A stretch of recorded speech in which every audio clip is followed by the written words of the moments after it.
Hi everyone and welcome to today's live IELTS class. My name is Adrian and I am broadcasting to you from beautiful Budapest, the capital city of Hungary, situated on the two sides of the Danube. The one side called Buda and the other side called Pest. All right, I hope everybody's doing well today. Hi Shanu, good to see a member in class nice and early. Hi everybody who's joining in. Hi John, hi Anu. Hi Vishal, hi Sakita Murasa, good to see you in class. And another member, Baljit, just joined in our ranks. Excellent. Good to see all of you today. We are looking at IELTS Speaking Part 2. This is an original question. It's brand new. I designed it myself yesterday. The materials are coming from our websites for academic IELTS. Check us out at aehelp.com. And for general IELTS, please visit us at gieltshelp.com. Both of these websites have a lot of great material for you to get a nice high band score when you sit the IELTS exam. Of course, as long as you use the material, study, and apply it during the exam. You can also download our app, the academic app from your iTunes and Play Store. Just search for Academic IELTS Help. And you can get our books from Amazon. Search for AE Helps Academic IELTS and GE Helps General IELTS. All right, students. So if you have questions, comments, concerns about our products or about IELTS, please do not hesitate to write me an email. My name, Adrian, at aehelp.com, and I will do my best to give you an answer to your inquiry. Our live streaming classes are usually Wednesdays to Sundays, 15 to 16 o'clock Central European Time. Today, speaking part 2. Tomorrow, we will be focusing on some reading strategy. And then on Saturday, some more reading strategy in our members chat class. One of our members requested that I do a class where we're matching people to information type question. Okay, 9th, 10th, 11th, no class. We're back on the 12th with some listening. All right, let's get to the speaking section. Good evening, Preeti. Nice to see another member in class. Fantastic. All right, everyone. So this is speaking. Make sure that you repeat me nice and loud, okay?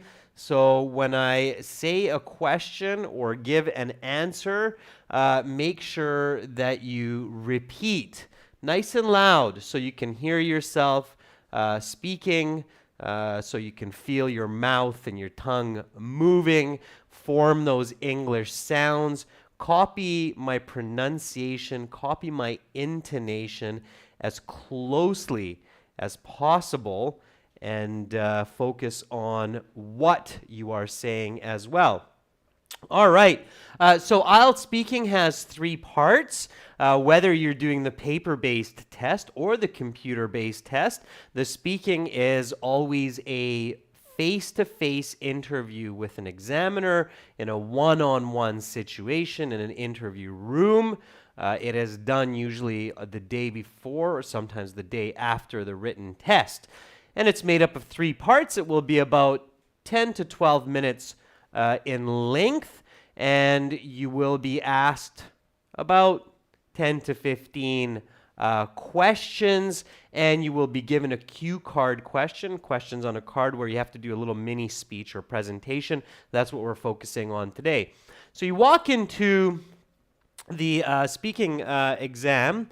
Hopefully you got there at least 30 minutes before it started, okay? Aim for 1 hour, so if your bus or your train is late or you have trouble finding parking, then you still have lots of time. You're not stressed. You should not be stressing about being late.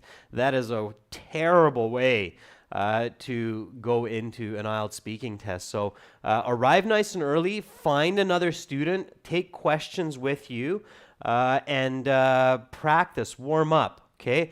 It is a really bad idea, students, when you go to an IELTS speaking exam and the first English words you say are to the examiner. Okay. Hi, Eugene. I really want. Hi, Appa. Nice to see you. You must be a new member. I haven't seen you before. So I'm going to actually write this down this time. I really want you to remember this. Okay. So this is a tip. I'm going to like 5-star this one because it's so important.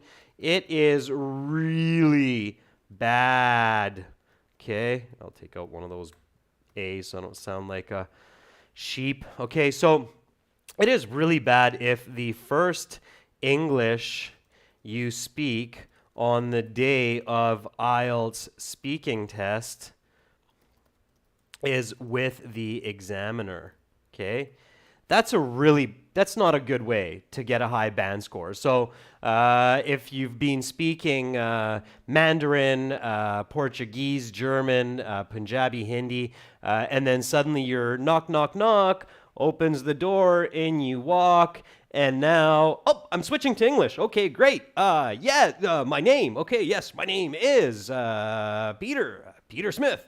That's not a good way. Okay, that's really not a good way to get a high band score. So you must warm up your brain and your tongue by speaking English as much as possible, even if you're speaking to a mirror or the wall or your plush toy pink elephant. I don't care. Just speak English to anything, anyone. If it's your favorite rock that you found on the beach, speak English to it, okay? So warm up your brain and your tongue by speaking English as much as possible in the 24 hours leading up to your speaking test. Get to the exam an hour early and ask a student to practice questions with you. Okay? Just following this one tip, okay, just following this advice, I guarantee your band score will be at least a 0.5, if not a full band better. All right. So I've talked your ear off with this because I know how important it is. Make sure you do it. Now, you walk into the exam, your English speaking muscles and brain cells are all warmed up, you're ready to go. You walk in the room, there's an examiner sitting there. Immediately, you stop stressing, you visualize, you picture this is your grandfather, this is your grandmother who speaks English. You will speak nice, loud, clear, respectful to this person. They love you. They care for you. They're not going to be angry at you. You're there to do a job. They're there to do a job. Just relax. The sun will shine tomorrow. And then the examiner will begin by saying, welcome to the speaking portion of the IELTS exam. My name is Adrian. I will be your examiner for this part of the test. May I see your identification, please? Okay, make sure you answer that question clearly with natural English. Yes, here you are. Or yes, here you go. Please take a look. Okay, repeat after me. Yes, here you are. Please have a look. Okay, all right. Or yeah, sure, Pranay is a good way to do it as well. All right, and then the examiner, they'll check your identification, make sure you're not using a doppelganger. That happens in the IELTS where people try to cheat and use a lookalike who speaks better English. So they'll check the picture, they'll check the information, they'll match it up with what they have in the registration, and then they'll say, what is your full name? Now, that question they always follow with, what should I call you? Okay, so answer those two questions in one go. Go ahead, students, answer that question for me.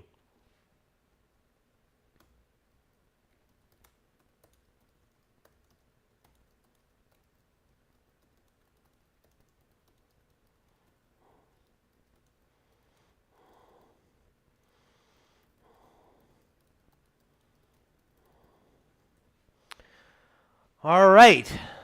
Yes, certainly here it is a good way to answer that identification question as well. Yato, Hinji, I think your name's Yato. Okay. So what is your full name? Here's a classic answer that works. My family name is Thompson, and my given name is Peter. Please just call me Pete. Okay, that's a good way to do it. Baljit says, my full name is Baljit Singh. Please refer to me as Baljit. That's great, Baljit. It's nice, respectful, natural, good. Nahid says, my full name is MD Naheem Hussein. You can call me Nahid. That works as well, okay? Shanu says, my surname is Devgan. My given name is Shanu. Please just call me Shanu. Okay, Pushan says, you can simply just call me Pushan. You can simply just call me Pushan. Is a more natural way to say that. Vanity Shan says, my last name is Jukipli and my first name is Shahnaz, but I'm commonly referred to as Shan. Don't say, but I'm commonly referred to. Say, my friends refer to me as, or my friends and family refer to me as Shan. It's strange to say I'm commonly referred to as. So please just call me Shan, okay? But it's a nice way to go, Vanity. It's a good way, all right? All right, a lot of good answers there. And then they'll ask you maybe one or two more questions to help you to feel comfortable and confident, some icebreaker questions. They'll say, okay, now for part one, I'll get to know you a little bit better and ask you some questions on a general topic. What helps you to relax? Okay, so what helps you to relax? Give me a nice answer for this question. I'm going to type an answer here myself, and then I'll look at your answers, okay? So what helps you to relax?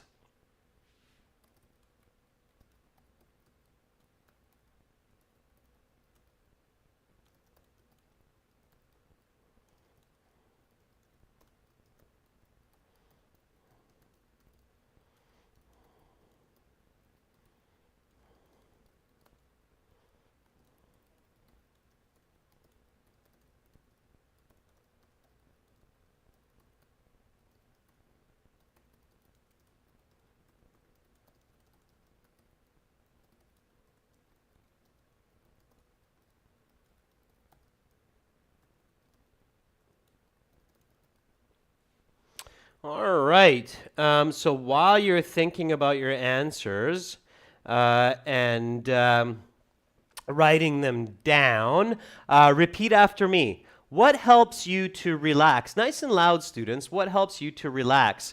When I feel stressed, I do a bit of yoga, or simply put, stretching helps me feel at ease. In fact, I started my day with 30 minutes of stretching before I came to this interview, as I felt quite nervous about it.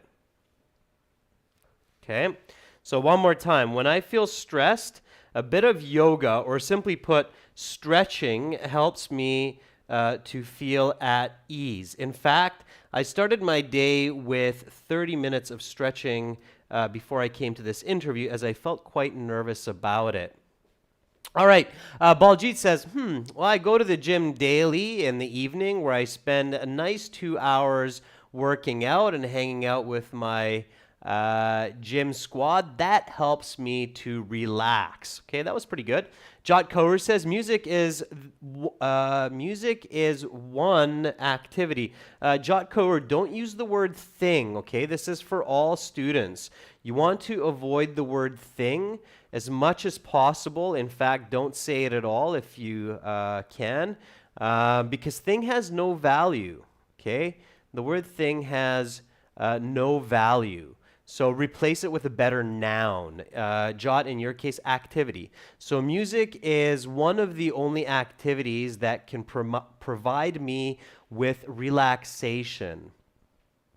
So whenever I feel stressed, I listen to a little bit of jazz. And let me tell you, I listened to some jazz this morning. All right, Jot Kaur, go that extra step. Put in that example, okay? What kind of music? Classical music, rock and roll, heavy metal, dubstep. So name the music that helps you to relax. All right? Okay.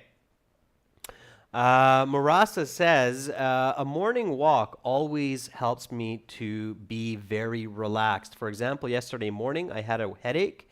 and I went to the city park. The birds chirping and the pristine weather definitely put my mind at ease and my headache subsided.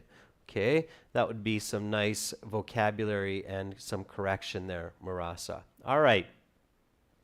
Naveen says, I usually read sports magazines to unwind myself from stress of work or family. Occasionally, I prefer watching a good movie. Again, don't forget to include those examples, students. All right, I'll read one more and then we'll keep going here. So the jungle says, well, I need to relax. Well, when I need to relax, I usually go to exercise at the gym.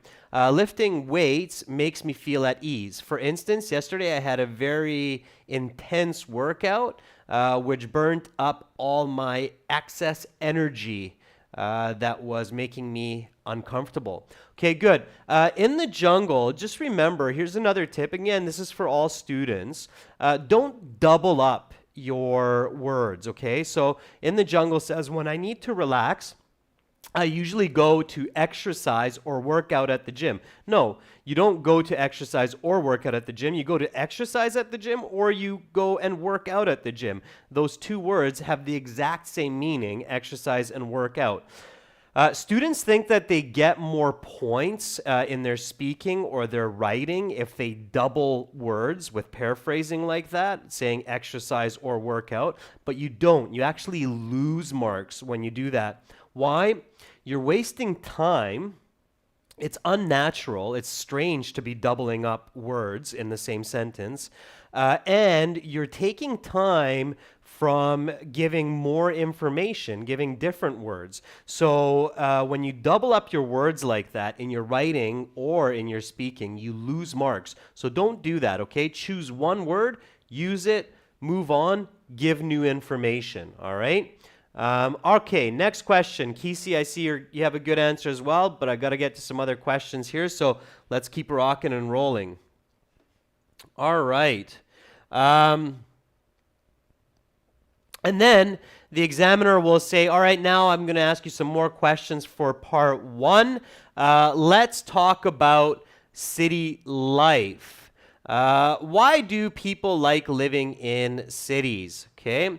So give me a nice answer for this question. Why do people like living in cities? I'm going to type up my own answer here while you think about yours.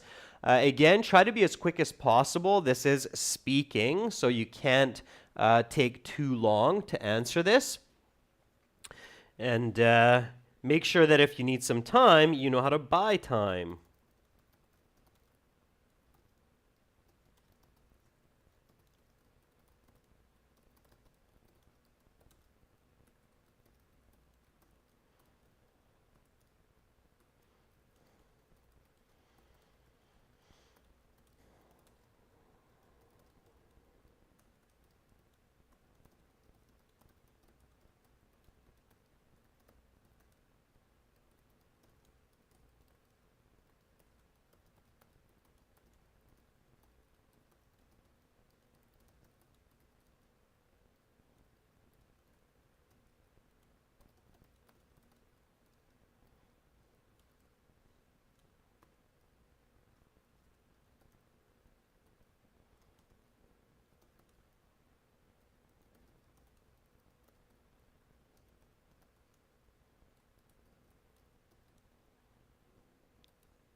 All right, so here's my nice lengthy answer. Again, it might seem like this is long, but it's really not. For speaking, this is not a very long answer. It's 1, 2, 3, 4, 5 lines. Now, don't forget, for your eyes, I'm sure many of you are using smartphones to watch this lesson. I'm using size 16 font, so that's why I don't actually have that many words in one line.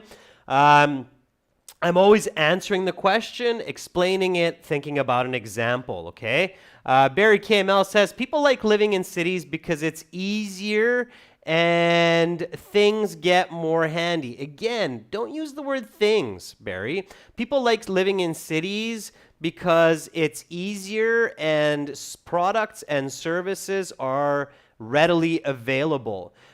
Carrie, if you say products and services instead of the word things, your band score is going up. Okay, things does not get you scores.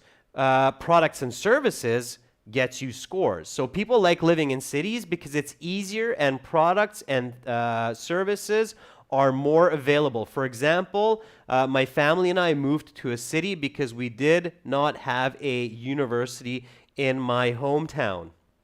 All right.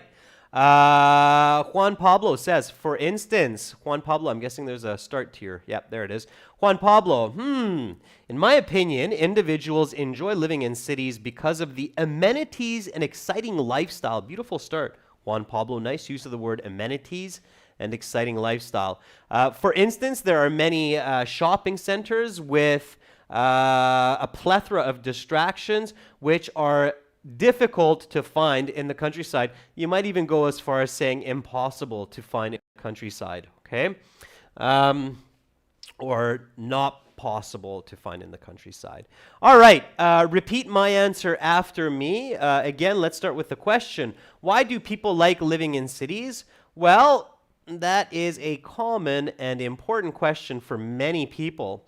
I suppose a large part of the population enjoys spending their life in cities because there are many activities to choose from on a regular basis, like going to the cinemas, the gym, or various restaurants. I live in a large city, Vancouver, and I went to a great Korean barbecue restaurant just last week. This is great.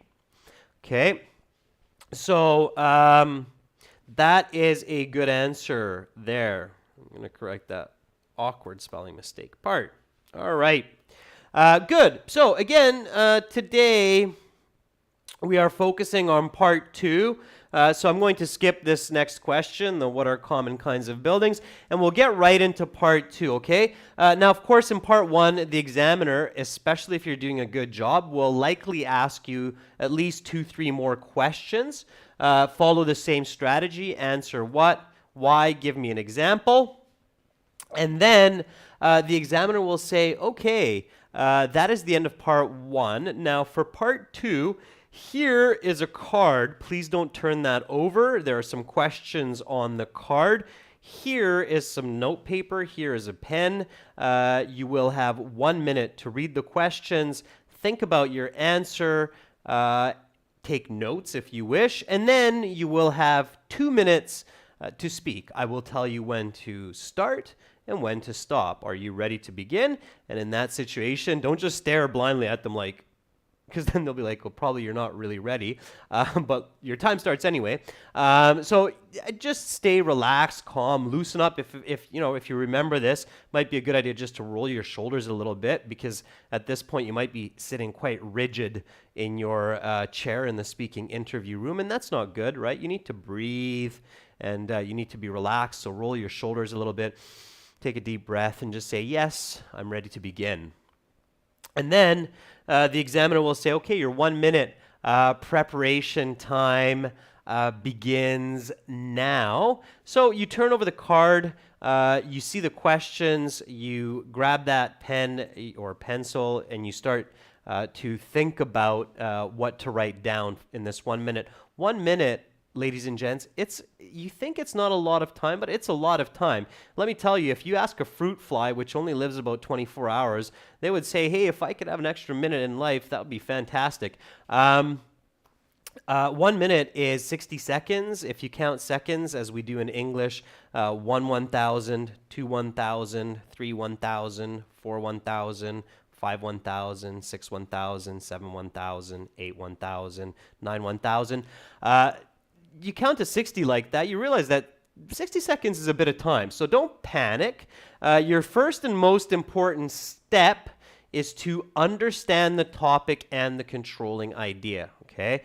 You really need to understand the topic and controlling idea. Even if you're answering part 1 and part 3 really well, if you're completely off topic for part 2 because you didn't read the question properly or you didn't understand it clearly and you talk about something different or something close but still different, your mark's going to go and implode in on itself. So don't do that. So make sure that you think about the topic, figure that out, make sure you know it well, the controlling idea, and you choose a good answer, okay? You can't plan notes if you don't know what you're going to talk about. And I've seen so many students do that. I've seen so many students start taking notes after they quickly read the questions, and I can already see from across the table that they really did not pay attention to the question, okay? So careful. All right, so let's read this question. Talk about a person who made a positive change in the world, okay? Who the person is or was, when and where did the person live, or does the person live? What kind of benefit did the person create for society? How can society learn from this person's actions for the future? Fantastic. So obviously here we're talking about a person. Topic is a person. And what's the controlling idea? What are we actually talking about here? What's the main controlling idea here? Okay.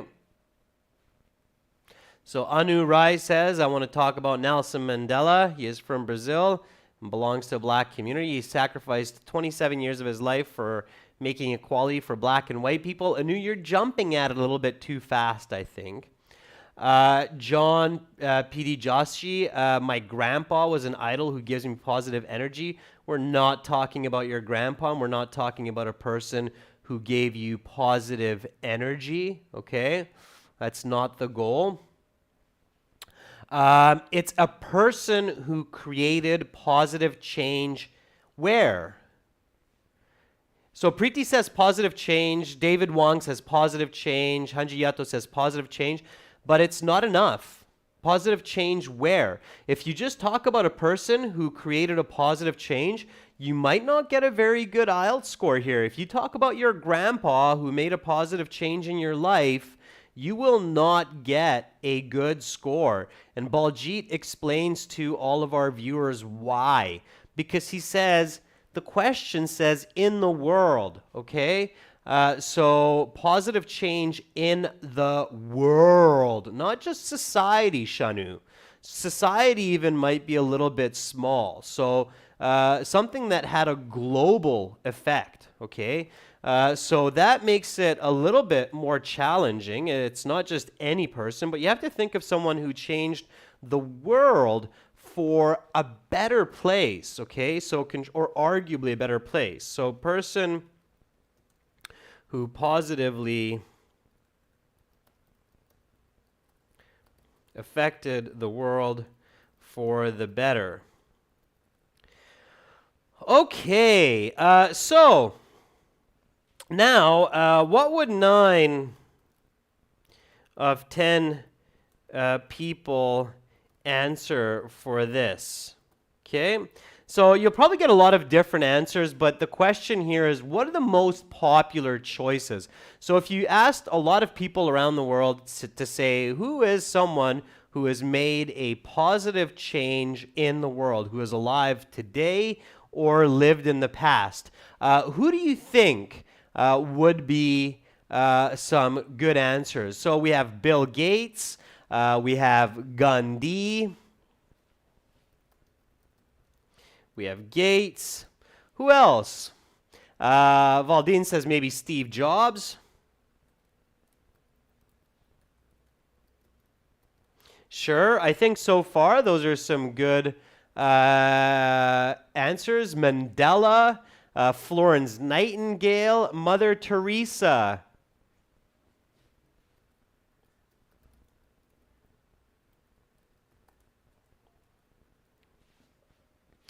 Okay. Qaid-e-Azam, sure. The Dalai Lama, who is not particularly a person, but it's more of a position, right? If you have some good Nobel Prize winners, sure. Sigmund Freud, Thomas Edison, Donald Trump is coming up, Elon Musk, sure. Those are all some great choices, all right?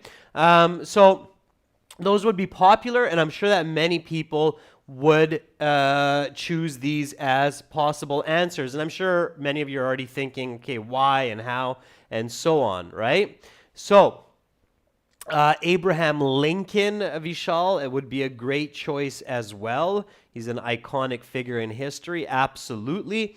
Careful with choosing a position instead of an actual person. So Dalai Lama would be more of a position than an actual person.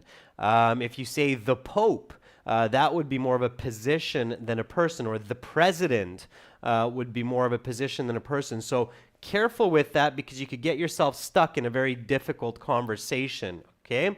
All right. So let's stick with one, and then we'll keep going. So we've talked about Gandhi in past lessons. We've used Steve Jobs in past lessons. I think I've thrown a couple of Elon Musks there as well.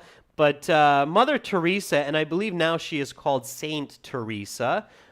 She has been sanctified by the church for her activities, as far as I know.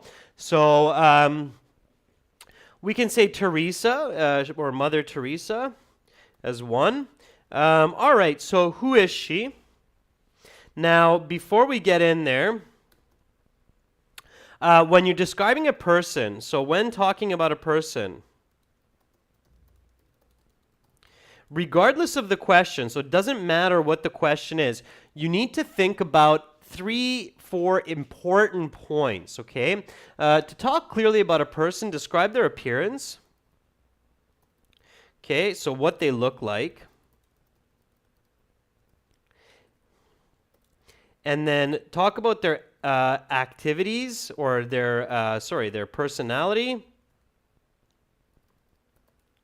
backed up by action. Okay? So personality is always backed up by action. If you say, oh, she was kind, then back it up with action. She helped people. Okay? So here we go. Let's talk about Mother Teresa a little bit. What did Mother Teresa look like? Can anybody tell me her characteristics, her physical characteristics? What did Mother Teresa actually look like in life? What was her appearance? Okay, so let's actually answer this question. The reason why some students have said to me, Adrian, why do I have to say what a person looks like even if the question's not asking me? Because you create a picture, you paint a picture. Good communication is visual, because humans are visual. That's why we love television. That's why we love our smartphones, because we love visual stimulation.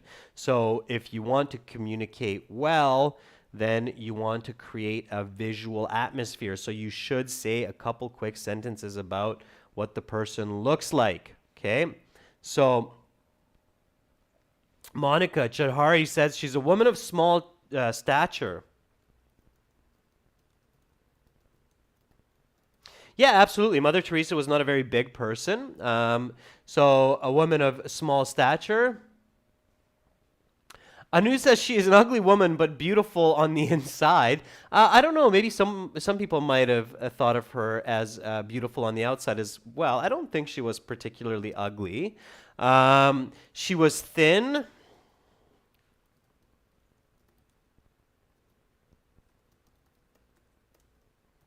Yeah, she wore ordinary clothes. She was definitely not a fashion model. Okay. Lived to a long, or lived to an old age. Okay. At which time her face was full of wrinkles that she had collected. Okay, good. And now, so, okay, she's about 5 feet tall. That's good. So good. You don't need to say much about the appearance, just enough to create basically a picture that your listener can then follow. So, a woman of small stature, thin, wore ordinary clothes, often robes.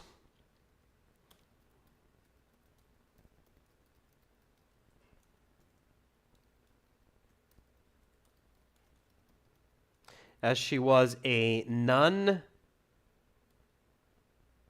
None. Okay, I'm gonna check the spelling there a second. Okay, so good. Had long hair.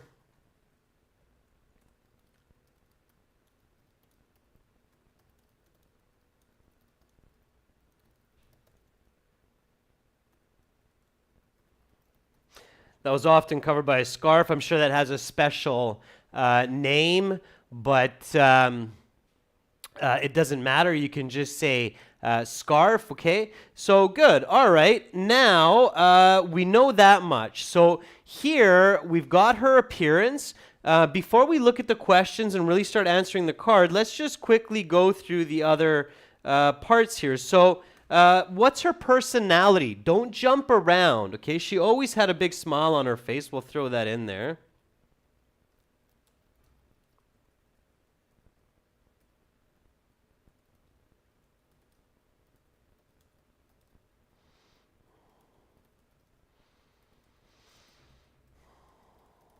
Okay. Um, what was her personality like? What was Mother Teresa like as a person? Okay. Tell me about her as a person. Okay. So, Pranay says kind hearted.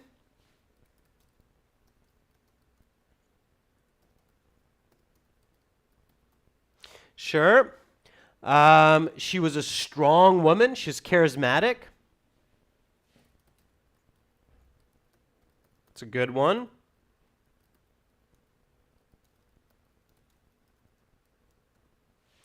Okay, what else can we talk? What else can we say about her?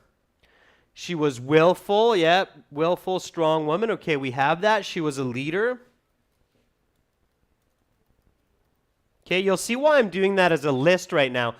So here, if I'm doing my 1 minute of notes, right, then I want to list these personalities. So kind-hearted, charismatic, strong woman. Okay, generous.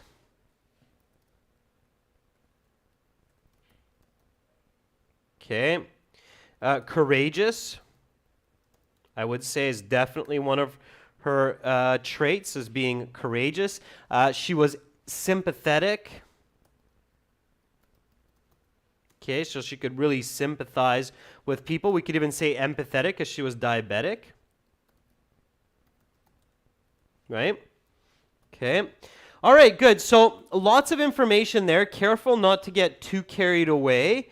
And then, so that's her personality. Now remember that you need to back each one of these up with action. So why was she kind-hearted? She was kind-hearted because she dedicated her life to helping the least fortunate of society.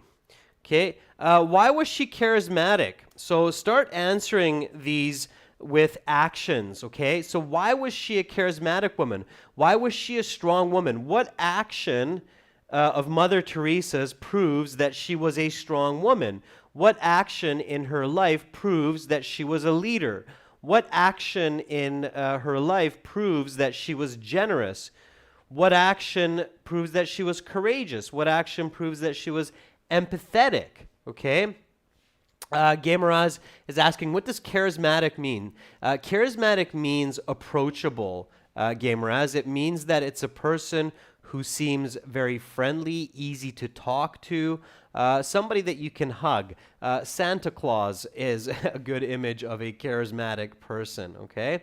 John F. Kennedy, a lot of people argue, is one of the most charismatic presidents in U.S. history, for instance. So easy to love, easy to talk to, easy to get along with. That's what charismatic means. So why? Okay, so Juan Pablo says because she spent much of her time with children. So we can put that where. Charismatic.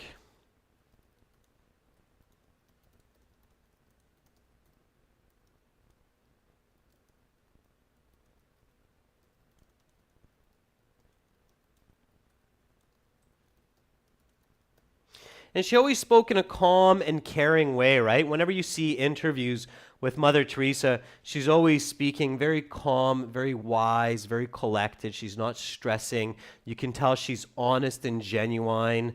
So that is some good ways to back up charismatic, although you want to stay with real actions as much as possible. Okay, why was she a strong woman? Okay, don't forget to use quantitative language in your part 2. So why was she a strong woman? What makes her strong? Massimo says she could have been infected. She worked with a lot of ill people. Yeah, she worked with people who had leprosy. Leprosy is a disease that eats away at the human body, and parts of the body start to fall off. So she worked with some very ill people, people who have contagious diseases, and she was never scared about that. So that would go with courageous, right? So she helped many very sick people with contagious diseases, sure, like leprosy. I don't know how to spell that word. I'd never write it.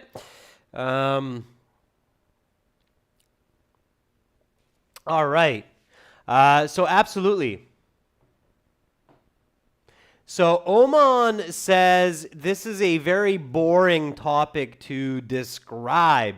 Oman, maybe so. Yeah, maybe talking about Mother Teresa changing the world for a better place and setting an example is very boring. But remember, students, on IELTS, you're there to do a job. IELTS is a step for a future goal. So you're not there to be entertained or excited by what you're doing. And I'm stopping here because I've heard this from students before. Like, what if I get a boring topic, or I don't care about that, or I'm not interested? Well, you should be. Make yourself interested. Find it the most amazing topic to talk about for that 10 minutes while you're in that IELTS interview, no matter what the questions are and what the part 2 topics are, because that will affect your speaking style and it will affect your score. And guess what? The examiner does not care if you find the topic interesting or boring. They're just going to give you a mark. And if you get a lower mark than what you need to go to university or immigrate, then it's going to be your bad for not trying hard enough because you thought it was boring. All right, so that's actually a really good point. Some students tend to forget that. You're there to do a job, okay? All right, so here we go. Let's have a look. Why was she a leader? Because she was often in the media. And she inspired many others to help.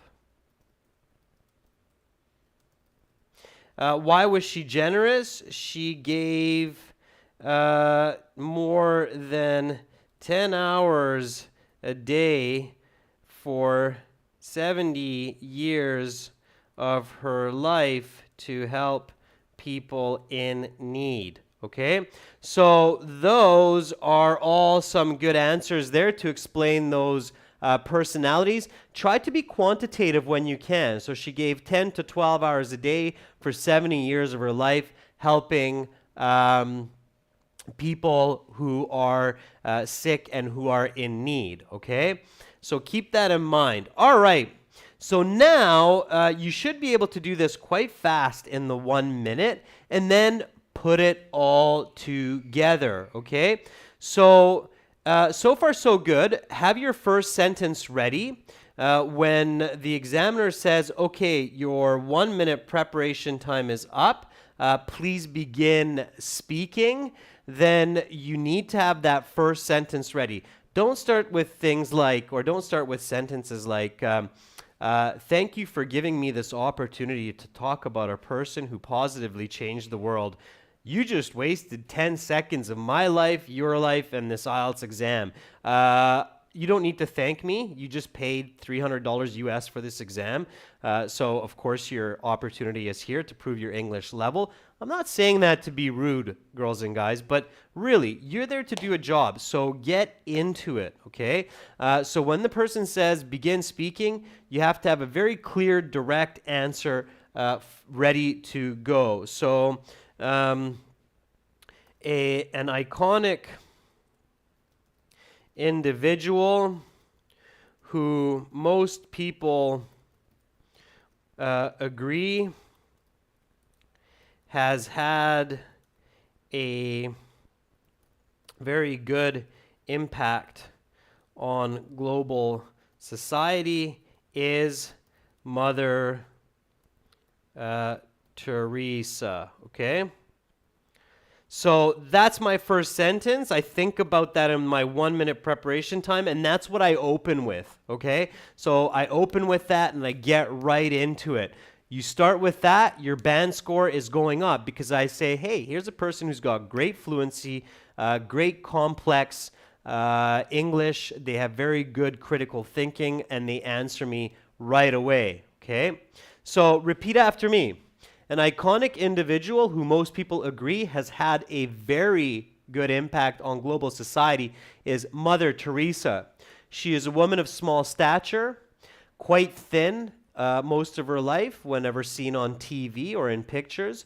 She always wore ordinary clothes because she never spent a lot of money, and the money that she got donated or had, she gave to others.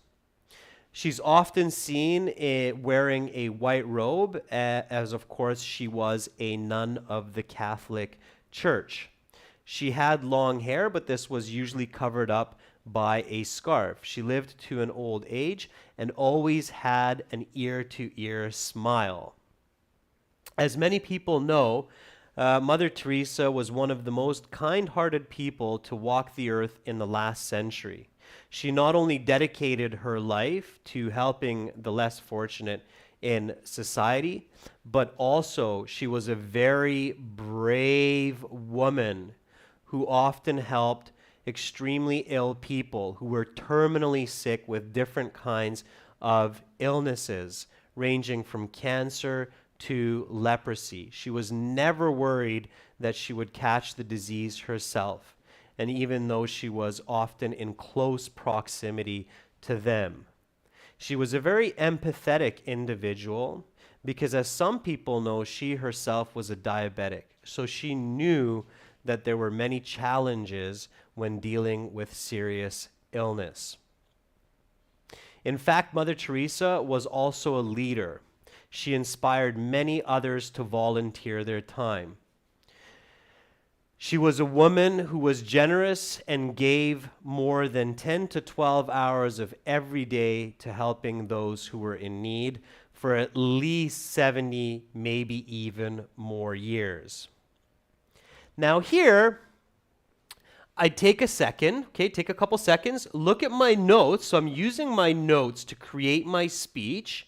And then I look back at the card, okay, to make sure that I'm answering all the questions, all right? You need to be answering all the questions. So who the person is, I'm answering. What kind of benefit they gave to society, I'm answering. And these two questions, when and where did the person live, and how can society learn from this person's actions for the future, I have not answered. So I'm going to answer those questions next. As far as I know, Mother Teresa was born a Brazilian where she spent most of her life, although she did travel to many other parts of the world, helping wherever she was needed. She lived mostly in the 20th century, and I know that she's passed away a few years ago. I'm not sure exactly when. The big lessons that society can learn from Mother Teresa is that kindness and empathy are the most important human characteristics, and this is what's needed for a happy and prosperous society that thrives in the future. Okay, so now I've answered these questions as well, and I've probably hit that 2-minute mark or very close to, all right? So I've made sure to look back at the card, answer those questions, and use my notes. So many students don't do that, okay? When you take notes in the 1 minute, and the reason why the examiner lets you have that card in front of you is so that you can do that. If you forget to answer the questions on the card, if you don't use your notes and you just keep repeating the same information, which I see many students do, then your scores will not be nearly as good as they could be. All right. So you're thinking, wow, Adrian, yeah, of course, if I spoke English like you, I'd have no problem doing what you just did. That's not true, okay? I've challenged my friends and other native speakers to give little 2-minute mini speeches. When you don't practice this at home, when you don't follow the structure, when you don't know what you're doing, this is difficult in any language. If you don't agree with me, try it in your own language, okay? Try to speak for 2 minutes where you include new information and it's intelligently coherent and connected using good grammar, and you'll realize that it takes practice, even in your own language. So, again, remember, from today's lesson, go to the IELTS exam early. Warm up your English neurons, brain cells, and muscles of your mouth. Talk to somebody else. You should not be using English for the first time that day as you walk into the exam room, okay? And then make sure that for part 2, you don't panic. 1 minute is lots of time. Identify the topic and the controlling idea, positive change in the world, very, very accurately, okay? And then make sure to realize that here you're talking about a person. When talking about a person, you think about their appearance, you think about their personality, and you always back up the personality with action, okay? So they are angry, they always run around, their face is looking red, and they yell at other people, so back it up with action. And then give examples, quantitative language, connect as much as possible, and you will do absolutely great. All right, ladies and gentlemen, that is the end of part 2 for today. Don't worry if you missed some of that, or if you're thinking, hey, Adrian, some of that was too hard, I couldn't follow it. This will be up on the channel for you, so you can review it, you can practice it. Watch that section again and again where I'm actually doing the little speech, okay? All right, students, any questions about task 2? Does anybody have any questions? Yeah, this video will be on YouTube. So some of you are saying, please save this on YouTube. It will be on YouTube. So you will see this after the recording's done, and YouTube processes the information in about 30-40 minutes to do that. Then it will be available for you to review again, okay? John P.D. Joshi says, next time, please talk about Gautam Buddha. Well, if I have a historical figure type question, we could certainly chalk that up as a candidate for that one. Baljit's asking a good question. Baljit says, sir, can we talk here something about technology, like Ratan Tata, the man who introduced electric vehicles to the world? Yes, Baljit, absolutely. I think somebody mentioned Thomas Edison as somebody who had positive change on society, because Thomas Edison is accredited with the invention of the light bulb, although many people say he didn't invent it, he just made it widely available or perfected the light bulb. But that absolutely has had a positive impact on the way society functions. And I think that's why Steve Jobs and Bill Gates was mentioned, because they brought about technology which has been impacting society and arguably positively impacting society. So yes, Baljit, as long as you can make the connection between person, the technology that they helped to create or they created and how that technology positively influenced society, that would be a good answer for this question, okay? We don't have time, Olajid, for part 3 in this class, but I'll do a part 3 next time, okay, in the future, all right? Manrad Hawa says, passed away a few years ago without specific date is positive. Yeah, if you say this person passed away a few years ago, it's fine. You don't have to say they passed away in 2011, or you could just make it up and say they passed away in 2008. Nobody cares if it's true or not, okay?